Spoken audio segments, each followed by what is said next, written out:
back to Jewish Agnostics, episode 15. I'm Steven. And I'm Azalan. And here we have Netta with us. So, Netta, if you could care to maybe elaborate a bit more about yourself and what do you do? So hi everyone, my name is Netta Asner. I am a Jewish educator on Instagram. And I was born in Maryland, have been living basically in Jerusalem, Israel since I was 8 years old. And for the past 3.5 years, I've been active on Instagram teaching about Judaism, Jewish life, and Israel. And my niche specifically is also the fact that I speak about conversion to Judaism and the beginning of Jewish journeys because my husband, John, converted to Judaism and was not Jewish when I first met him. And he definitely converted on account of meeting me. So that's become kind of a niche that I talk about specifically. And therefore, I think that's why I am here with that unique view to bring regarding Judaism.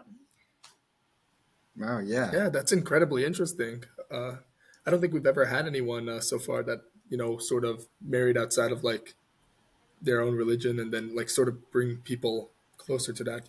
We've had interfaith though, but yeah, I guess But nothing like So I did not. Yeah, it's important for me to know I didn't marry him when he meaning when we got married he was Jewish. We just met originally and dated when he was not Jewish. So that's important to clarify. Okay, yeah. So, Yeah, we'll jump into our first question. So actually, just as we were speaking about that right now, why did you end up choosing to convert your husband as opposed to choosing love within the Jewish community? And that might be directed, I Yeah. guess, against a little bit, not necessarily that you We- converted him, or why did you choose to even go for a non-Jew versus go to a Jew, and did that matter for you? Why or why not? Purely for curiosity, not for any. It's okay. I'm an open book. Don't worry. I'm Israeli. It's okay. So basically, I mean, there's a few things to unpack with this. So one, obviously, choosing love, it's very difficult. Sometimes you just meet someone and you don't really choose of how you feel, how you connect with someone. So that's first of all. And I'll just say that I met him in Israel. So he was on a trip with his college, DePaul, and it was a trip purposely to learn about Israel and the conflict. And I was a student on a panel. And an Israeli student, we connected through that and met a few months later when I came to visit the U.S. and we started talking. And it was purely friendship.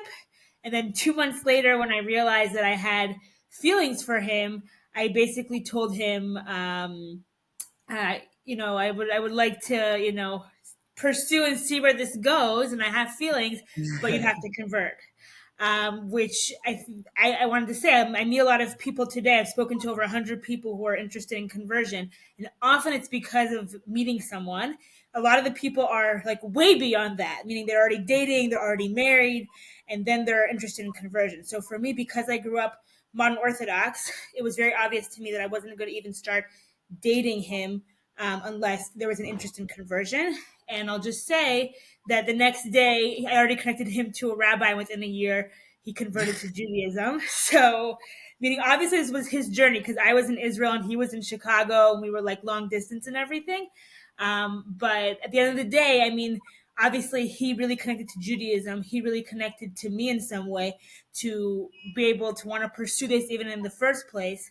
So I mean, it's just the fact that we found each other in a very unique way. And I really think that it's, what we say in Hebrew, hashgacha pratit, that it was God's providence or God guided this moment. But ultimately I think that his soul was Jewish. So, however his journey led him to me in that way. So it's really interesting because, that's really, I don't know, I'm thinking about this right now. It's such a strong proclamation of love that you're willing to, convert in order to pursue this further. And I think that's something beautiful. I agree. And I'll say that I know a lot of people who've gone through conversion for a variety of different reasons. It's always a difficult process. It's always, you have to be a little bit crazy to do it. But it's a beautiful thing. And people come who are so committed to the faith because they're really actively choosing it. Mhm. Does that like create any, I guess, issues or contention within like, are you converting because you want to be dating someone, or are you converting because you genuinely want to be part of that faith? Does So that that's a create any? great So that's a great question because technically you're not supposed to convert if it's for someone. So the thing is that if you do research, like 90%, and I did like a paper on this, 90% of conversions generally are because of meeting someone. The thing is that from my experience, if you're not committed to it or care about it in any way, shape, or form, the conversion won't be possible. Meaning, he commits to praying 3 times a day, putting, wrapping the tefillin and putting on the talit and whatever it entails. If he wasn't interested at all in Judaism, then the conversion wouldn't happen. And the same goes for, women. Like Orthodox woman was taking upon herself, to go to a mikveh once a month, which we'll get to that soon too. Yeah. So I'm saying you have to have some sort of interest in the first place, even if that initial spark is because of someone. So, to say that it's, not possible, there is tension in a way. Like it's not supposed to be that's a situation. But at the same time, like reality is that is the situation. And you just have to have like a spark within yourself that's interested too in order for it to actually work. Hmm. Yeah, I guess like he wouldn't have known he had a spark unless he had met you in the first place. Right. Yeah, it's a good way to put it. Still, once you have a spark, you have a spark, and Yeah. uh, He was always interested in religion. So I mean, he grew up non-denominational Christian, or like sorry, nominally Christian, whatever. And I found out later on that he tried to go to church a few times before meeting me and didn't connect to it. So meaning he always had this interest in religion, but just didn't know kind of like where that fit. And through exposure to the Jewish community and through his conversion, he realized like this is what I connect to. Right, right, yeah. right. Wow, it's quite a change from like not being Jewish at all to like being modern Orthodox. Yes. And his parents have learned so much too. I feel like they know way more about Judaism than the average Jewish person for sure. Yeah, yeah, I guess Yeah. because like you have to learn the technicalities. His mom knows how to kosher, like to make an oven kosher. And it's like, I don't even know how many Jews can say I don't that. know. Yeah, because you have to learn that. Yeah. And like keeping of like kosher, how difficult has it been to keep kosher, especially in places where like Jewish people are minorities? I guess like that would be like in Maryland. And do you agree with everything regarding like what is or what is not kosher?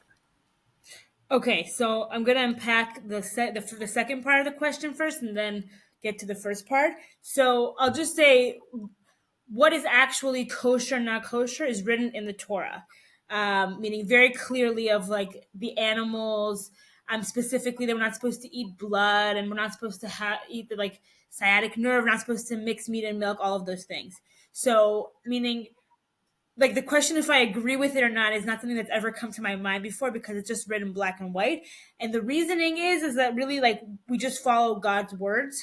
And also there's some people who believe it might be healthier or it's a way of bringing holiness into everything we do, including also like what we eat and don't eat. So I mean, I agree to that concept. Do I, I don't know if I agree like more than that. So just want to like say that it's something that's it's not even like a terminology I've used before regarding like what is kosher or not kosher. Um, Regarding like specifics of how the law is developed and the way it's separated today, that's a whole different story. But just that's not related to like what actually is kosher or not kosher. Um, also say I actually grew up vegetarian. So for me, like a lot of the whole kosher stuff was completely irrelevant until, honestly, when I served in the army, there was no food in the army and I just started eating meat. Um, pretty much the story. Um, and so for me, like keeping kosher is not so hard because I grew up really not having to eat meat or whatever. Like I've never wanted to eat like pork or something like that or shellfish or I don't know what. It just because that's how I grew up. So for me personally, it's not so hard. And I think the interesting part of the question is the small community thing. So Maryland, I actually would say, is not such a small community because I mean, yeah, maybe Jews are a minority somewhat, but there's a pretty big Jewish community there, and you have the big things that you need to have when you're in a Jewish community is like kosher meat and kosher hard cheeses, because the way that the hard cheeses are made of fermentation, stuff like that, it needs to be a kosher process. So soft cheeses like Philadelphia cream cheese or butter, the big brands you can use basically, and also a lot of big brands generally that you see in a grocery store, especially throughout the U.S., are all kosher items. So the big thing comes when, like, for example, we're in Traverse City, Michigan, where John's parents live, and there's absolutely like no Jews there. So what do? We order like kosher meat and hard cheeses in from places like New York or Boston who do shipping like that. And I'll just say, like, for example, I know the Chabad rabbi that opened a Chabad. How do I explain what Chabad is? It's for those who don't know, Chabad is just a Jewish center that basically they're individuals who create throughout the entire world. And about a year ago, they created one in Traverse City, Michigan. And I know, for example, that they go down to Detroit, but it becomes more complicated in small places like in Europe or really any place throughout the world. And often they just will be vegetarian and not eat meat because of that, because it's just so difficult to get kosher items. So meaning there's always a way to keep kosher. We just have to be mindful of it. And I'll just even say, for example, we were in Georgia, like the country, Oh wow, in It's, Europe, yeah. yeah. yes, Yeah, and not, not Atlanta, Georgia, or whatever, something Yeah, like I'm that. America centric. So there, like they ship in kosher meat and stuff like that, but there's like a certain bread that is kosher no matter what, because they know about the ingredients that it's made from, and it's made specifically in a particular oven, and that way you can have it no matter what. And then the milk and the yogurt you buy in the store is also kosher no matter what. So you just learn like what the items are, and it really is possible.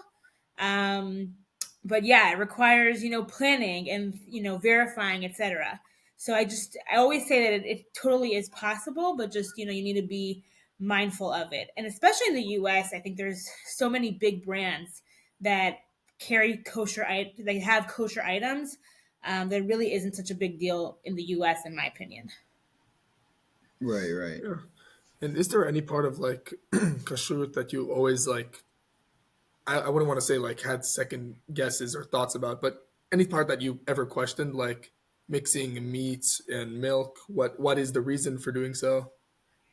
So I think for me, like the way it's developed today, meaning originally the prohibition is not mixing meat and milk, which includes you're not supposed to cook, you're not supposed to eat together, you're not supposed to benefit from. So that means that I can't serve like a non-Jew a cheeseburger because then I'm enjoying the fact that they're benefiting from it. Okay, so that's the idea, and that's the basic Jewish law. So the thing is that what's developed today is that we separate our kitchens to like an extreme point that people have two ovens and two microwaves and two sinks and two refrigerators and whatever.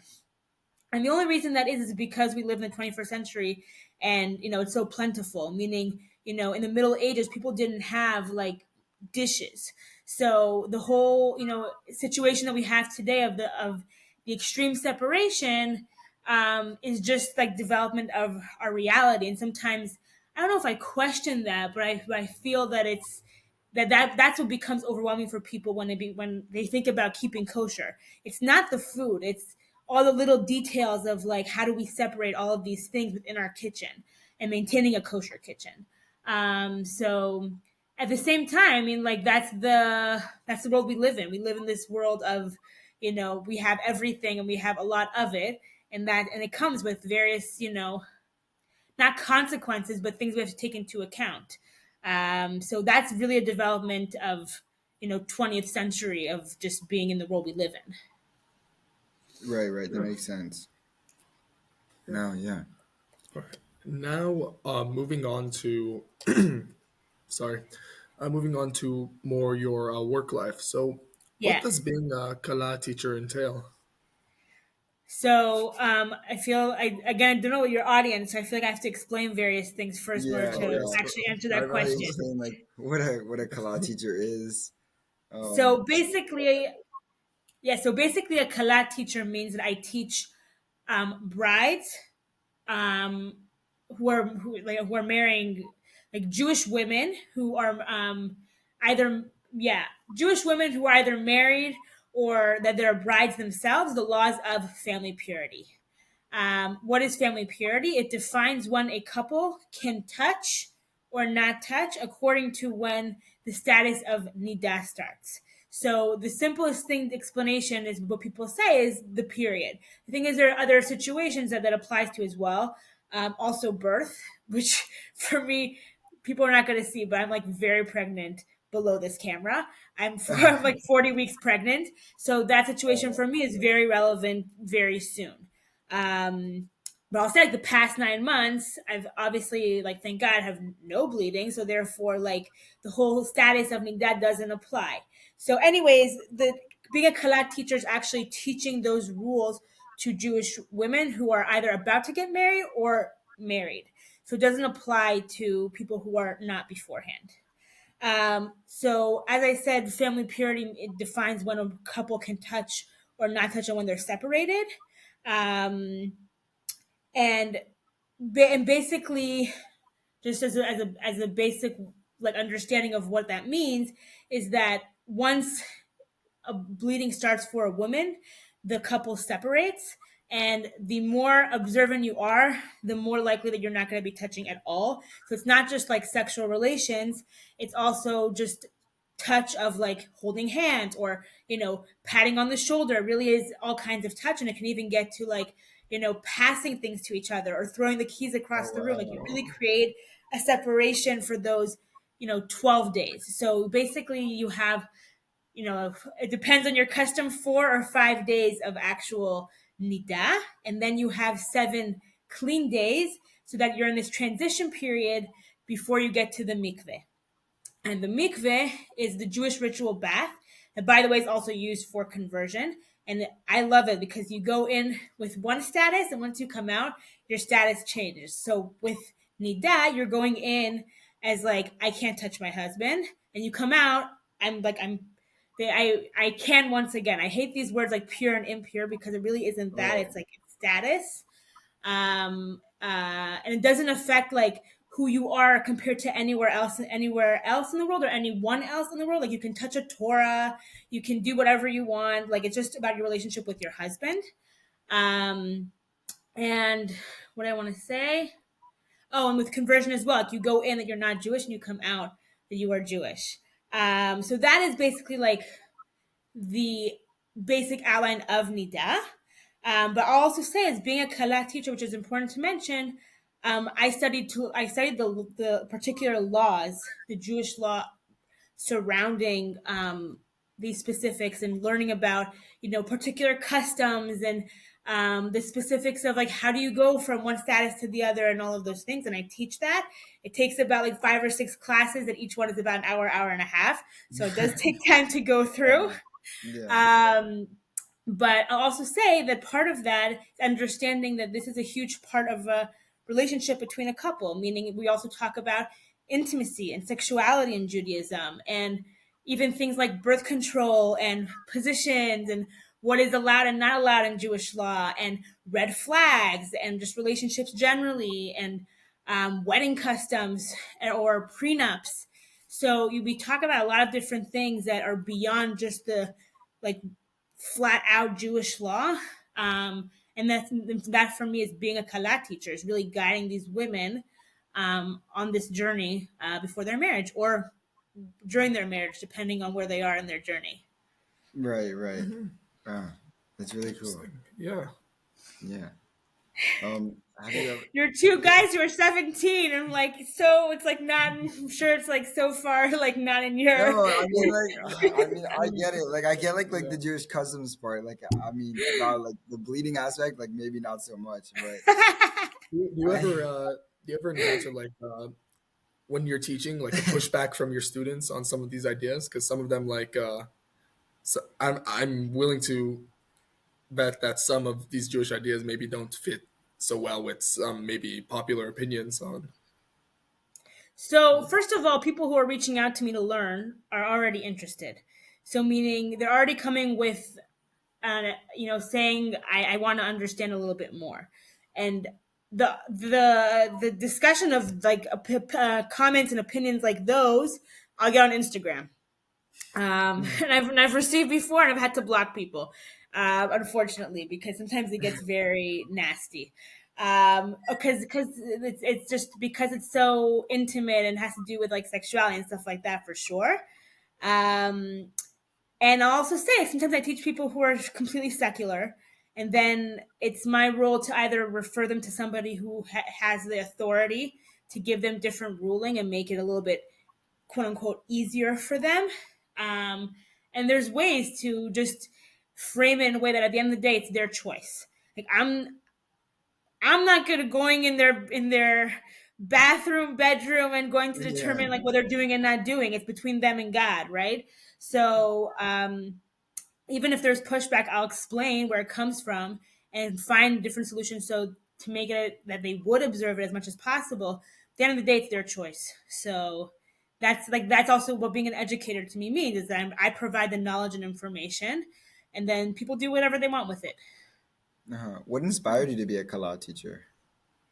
My own Kallah teacher. So I came. That's actually very funny. I came in very much like I'm not gonna do this. Like this is too much for me. The laws are very specific and annoying. But I came. It was like I want to learn the Jewish law. I want to understand what is required and where it comes from, and then I'll see. And then I became like, despite the way I look, I observe it like very, very seriously. Um, and I wanted to be able to pass that what I learned and loved and connected to so much about this mitzvah, about this commandment, to pass to other women as well.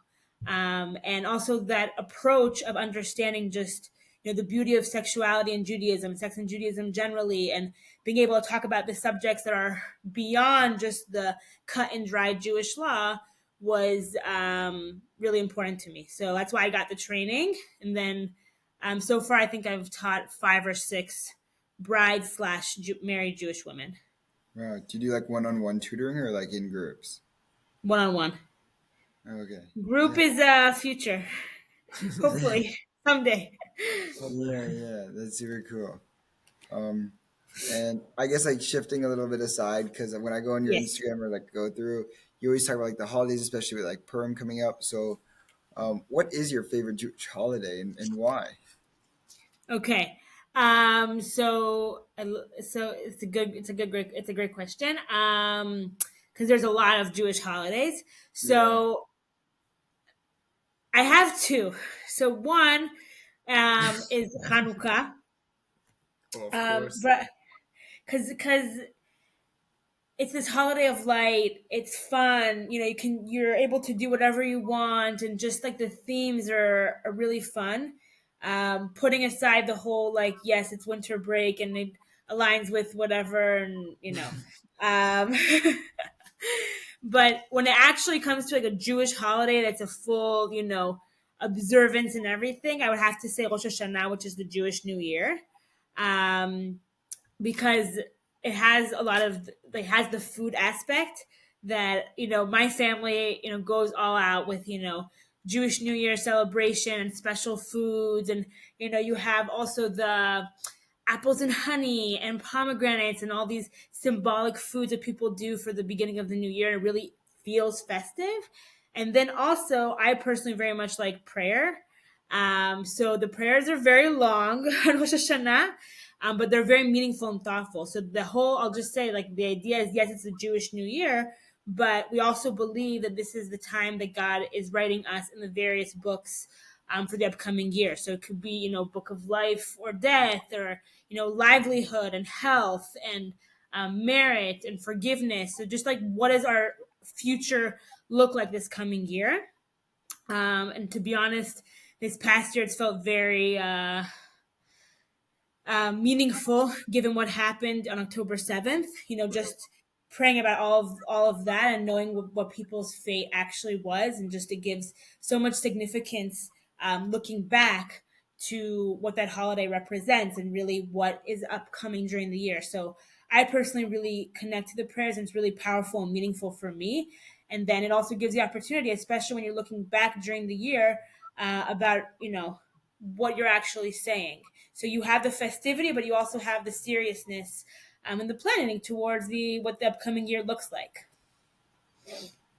Oh yeah. It's truly the best of both worlds. Not only the fun aspects of a holiday, but also the really like the reason why we have the holiday in the first place, the true symbolism and meaning behind it. Yeah. I gotta A get more hundred thoughts percent. behind now. I was like I kind of the cop out Hanukkah answer.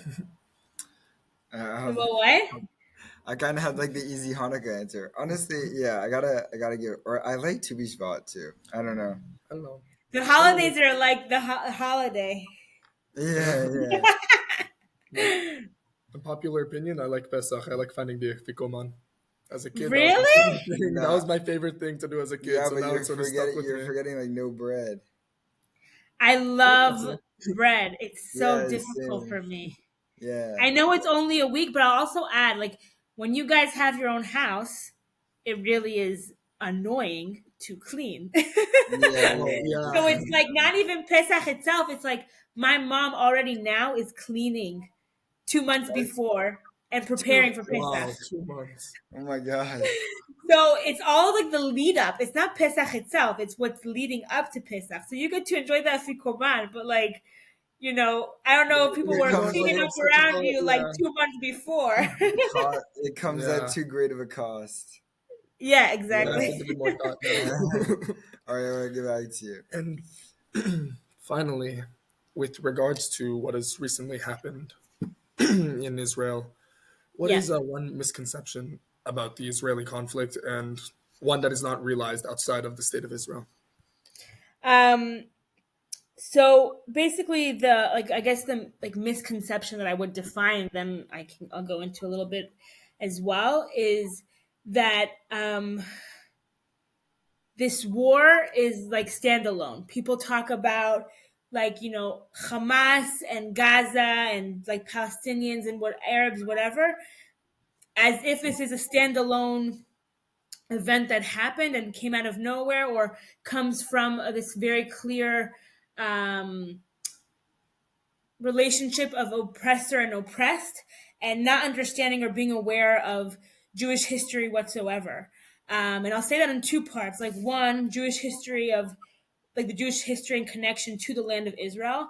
I mean, think about it. We're talking. You just mentioned Passover. So on Passover, we basically are saying at the end of the Seder, L'Shana Haba B'Yerushalayim, the next year in Jerusalem. Like our whole narrative and basic story is that God gave us the chosen land, and that is Israel. And we have archaeological proof of that. So that's one side of that. And then the other side is just that when we are talking about like the return of the Jewish people and the beginning of Zionism that started from the late 1800s, there is interaction of Israeli Arabs slash Palestinians and Israelis and or Jewish people. We only became Israeli in 1948 officially. So before that, the Jewish people who were in Palestine, land of Israel, British Mandate of Palestine. And there were multiple agreements that were done between the British Mandate of Palestine, the UN, the people who were like head of these like Israeli Arabs, and the People's Council, who that was the Jewish people who were in charge of the Jewish people during the British Mandate of Palestine. So there are multiple agreements, and I think like 1947, 1949. I think the most one that's actually very relevant and recent is the one from 2000, where the Palestinians were offered 97% of the West Bank to create a state. And, if you take that into account and just realize that time and time again, they've, refused that, and that we really kind of don't have a partner in peace. And then learn about this context of just the horrible massacre that occurred on October 7th, and the fact that that IDF and Israel left Gaza in 2005, and it has been independent since then. It's just like there's so much more than what meets the eye. It's just like this misconception over judging according to what's happened right now, and it's like very, using these big terms and words. And it's just, I wish that people, cared about history more, learned it more, realized that there's a deep, deep story, and it's not black and white. It's very, very gray.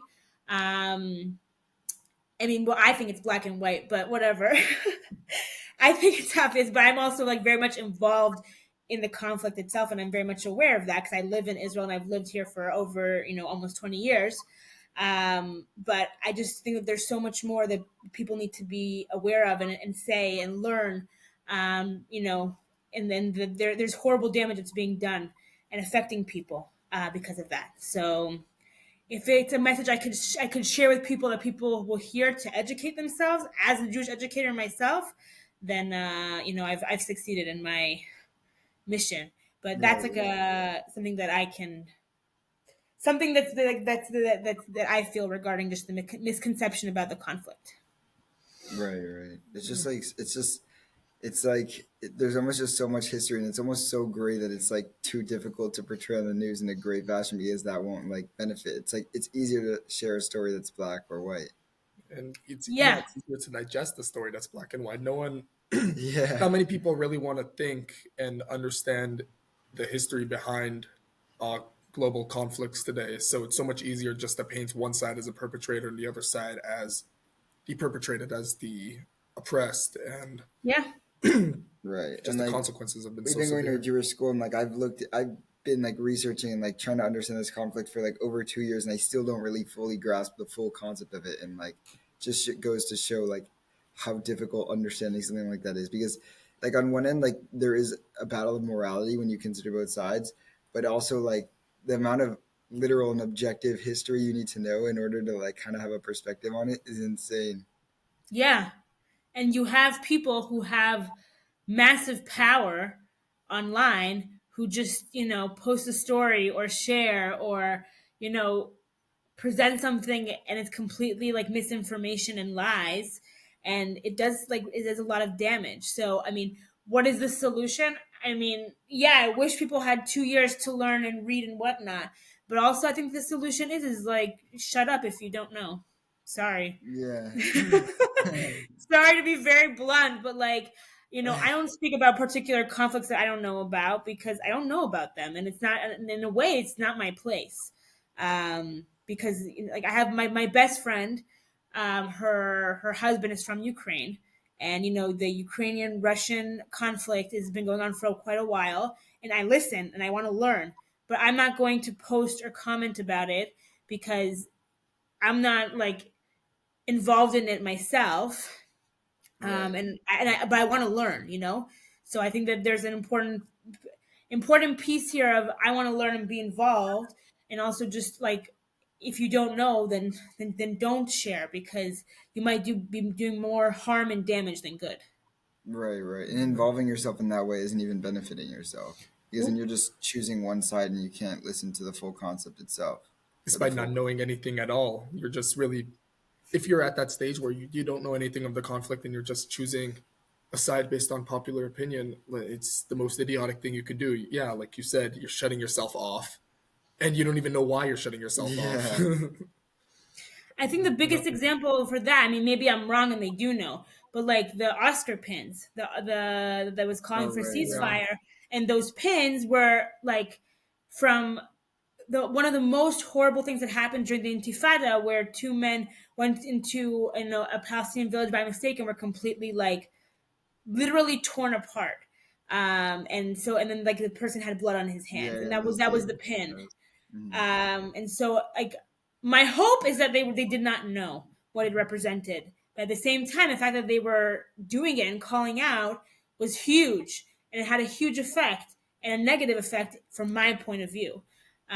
So yeah. Right. Yeah. oh. Thank you so much for joining us. Do you have any like last comments, thoughts, questions before we end up? Just to say thank you for doing this. I think this is, so important. We covered such a variety Yeah. of Yeah. topics regarding, Judaism and Israel. And just it goes to show, sometimes people ask me, like, what do I talk about? What can I do about, Jewish educator? And it's like, it's not only holidays, it's not only just, I don't know, Shabbat or keeping kosher. Yeah. There's so much more that you can go in depth with. We didn't even speak about Hebrew, which is like a whole thing in and of itself that people love talking about with me. So I guess what I want to end with is that I encourage people to learn and explore and educate yourself, because knowledge is power, and I really believe in that, and that's why I do what I do, and I love sharing knowledge and referring people and having them be interested enough to be curious and explore more. Yeah, yeah. That's Thank a you so great way to much. end it. For everyone, please like, comment, subscribe. We'll put Netta's Instagram and any other socials you want, any websites you want in the bio, in the description below. Yeah. So just feel free to click. Thank you guys. Thank you. Have Jewish a great day. Agnostics signing out.